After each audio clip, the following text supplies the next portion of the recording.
इनका कोई इरादा नहीं है खान साहब को छोड़ने का। आप समझ रहे हैं, आप हंस इसलिए रहे। मैं जो दलाइल सुन रही थी, हमारे जैसे जो अवामी लोग हैं, जो लॉयर्स नहीं हैं, हमें भी थोड़ी समझ आ गई थी कि जो दफात इन पे लगा रहे हैं। आप सोचें, अब मैं इसका मजाक नहीं उड़ा रही हूँ, मैं सिर्फ कह रही हूँ जो कि है कि गद्दारी पाकिस्तान के साथ हुई, खान साहब ने अपने लोगों को बता दी और खान साहब ही को जेल में डाल दिया। इसके बाद अगर इस मुल्क के साथ गद्दारी होगी, मुझे बता दे कौन सा प्राइम मिनिस्टर, जो इमरान खान कहते हैं, इसके बाद कौन सा प्राइम मिनिस्टर की जरूरत होगी कि वो खड़ा होकर अपने मुल्क की हिफाजत कर सके और गद्दारी के खिलाफ और ये जो साजिशों के खिलाफ उसको ये पता होगा कि अगर मैंने आवाज उठाई या मैंने रिफ्यूज किया तो मुझे जेल में डाल दिया जाएगा। इसके बाद कोई नहीं खड़ा होगा आपके मुल्क को डिफेंड करने में। डोनाल्ड लू के बारे में क्या कहेंगे? डोनाल्ड लू पर जो है साबिक़ वज़ीर दाखिला राना सनाउल्लाह साहब ने जो है वो इस तरह मुझे तो लगता है राना सनाउल्लाह डोनाल्ड लू के वकील हैं, उनको उन्होंने हायर किया है, उनको डोनाल्ड लू के वकील थे, उन्होंने उनके लिए ये केस किया है।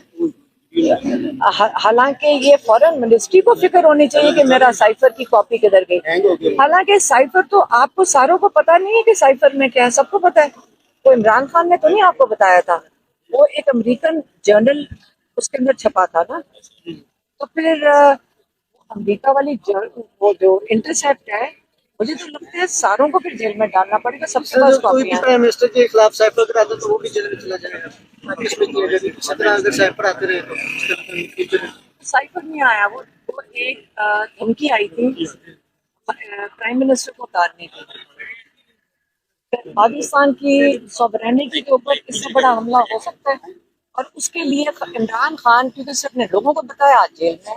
इसी ज्यादा क्या आपको भी नजर आ रहा है और मुझे लग नहीं रहा कि इनका इरादा है इसको ऐसे निकालने का, लेकिन उनको ये गलत फहमी है कि आपका ख्याल है कि हम लोग जो सब्र से बैठ के देख रहे हैं और इमरान खान सब्र से जेल के अंदर बैठे हैं।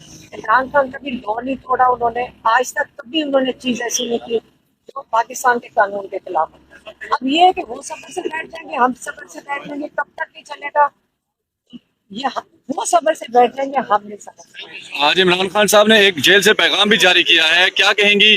और ये ट्विटर के ऊपर उनके ट्वीट अकाउंट से पैगाम जारी हुआ है अवाम के नाम। लोग एक्सपेक्ट कर रहे हैं कि शायद अलीमा खान जो है वो ये पैगाम लेके आई हैं और उन तक पहुंचाया जाए। हम बुशरा बीबी, हम तीनों बहनें उधर थे, हमने उनसे पूछा था कि आप अपने अल्फाज में बताएं कि आप क्या महसूस कर रहे हैं। तो ये पैगाम जो था उन्होंने अपने अल्फाज में ये बताया था, जो हमने फिर उनकी ऑफिशियल साइट पे लगा दिया। और नवाज शरीफ के बारे में वो कोई बात नहीं कर रहे। हम हमारी फैमिली मीटिंग है, कोई हम सियासत तो नहीं डिस्कस करने जा जेल से इमरान खान बहरहाल उनको हमारे पास और कुछ बात करने को, अपनी फैमिली की बातें करेंगे या उसको हम क्यों डिस्कस करेंगे उनसे? आप नवाज शरीफ को डिस्कस करने के काबिल ही नहीं समझते। हम टाइम जाया नहीं करते इन चीजों पे, छोड़ दें। महसूस कर रहे हैं। तो ये पैगाम जो था उन्होंने अपने अल्फाज में ये बताया था, जो हमने फिर उनकी ऑफिशियल साइट पे लगा दिया। और नवाज शरीफ के बारे में वो कोई बात नहीं कर रहे। हम हमारी फैमिली मीटिंग है, कोई हम सियासत तो नहीं डिस्कस करने जा जेल से इमरान खान बहरहाल उनको हमारे पास और कुछ बात करने को, अपनी फैमिली की बातें करेंगे या उसको हम क्यों डिस्कस करेंगे उनसे? आप नवाज शरीफ को डिस्कस करने के काबिल ही नहीं समझते। हम टाइम जाया नहीं करते इन चीजों पे, छोड़ दें। साइफर केस का आपको बताया था, मैंने आपको कहा। मुझे सिर्फ ये समझ आ रही है ना, जितने पीटीआई के लोग निकलेंगे उनको जो है ये राय रास्त पर लाने के लिए उनके साथ जुल्म और जबर जरूर करेंगे। बैरिस्टर गौहर अली खान साहब कल बड़े पुरएतमाद थे, उन्होंने कहा कि इसी महीने खान साहब बाहर आ जाएंगे। उन्होंने कहा कि ये खबर भी है, पेशन गोई भी है, प्रेडिक्शन भी है, सब कुछ है। बहुत ज्यादा कॉन्फिडेंट थे वो गुज़श्ता रोज इलेक्शन कमीशन में मुलाकात के बाद। गौहर अली खान प्यारा आदमी है, इनोसेंस आदमी है, आई लव हिम। और यकीनन उसने अपने इल्म के बलबूते पे बात की होगी और अल्लाह करे इसी तरह हो, इस तरह गौर भाई ने बात की है। Thank you sir, thank you very much. अपना सवाल कल के लिए रख लो।